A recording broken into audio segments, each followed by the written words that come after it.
আসসালামু আলাইকুম বন্ধুরা, আজকের ভিডিওটি সকলে শেয়ার করে দিন। সাধারণ মানুষ ভোট দেবার জন্য দেশে যাবে, আর এই সুযোগে প্রত্যেকটা শহরের ড্রাইভার এবং কি গাড়িগুলোতে নির্দিষ্ট ভাড়া না নিয়ে তারা ভাড়া অতিরিক্ত নিচ্ছে। আজকের ভাড়া ফ্রি করে দেওয়ার দরকার সরকারের। এরা গার্মেন্টস শ্রমিক, আজকে গাড়ি ফ্রি করে দেওয়ার দরকার। ভিডিওটা দ্রুত সব ভিডিওটা ভাইরাল করে দিবেন।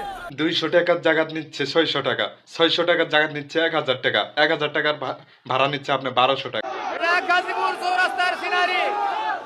এই দেখেন ভাড়া 200 টাকা, 500, 600, 700, 800 টাকার ভাড়া দিচ্ছে। যাত্রীরা সব গাড়ি আটকায় দিছে। সাধারণ মানুষ কিভাবে দেশে যাবে ভোট দিতে যদি এইভাবে গাড়ি ভাড়া বাড়িয়ে দেওয়া হয়? গার্মেন্টস শ্রমিকদের একটা বাড়িতে আসতে পারবে না ভোট দেওয়ার জন্য। 400 টাকার টিকিট 1200 নিচে কোনো টিকিটই নাই। ভালো গাড়ি, ভাঙা গাড়ি হোক, মন্দ গাড়ি হোক, 1200 নিচে কোনো টিকিট নাই। এখন যারা গার্মেন্টসে চাকরি করে তারা কি 1200 টাকার টিকিট কেটে বাড়ি এসে ভোট দিয়ে আবার 1200 টাকা দিয়ে যাবো? আপনারাই বলেন, এত টাকা দিয়ে টিকিট কেটে কি কেউ ভোট দিতে আসতে চাবে? তাই অন্তত গাড়ি ভাড়াটা সরকার থেকে ফ্রি করে দিলে ভালো হতো।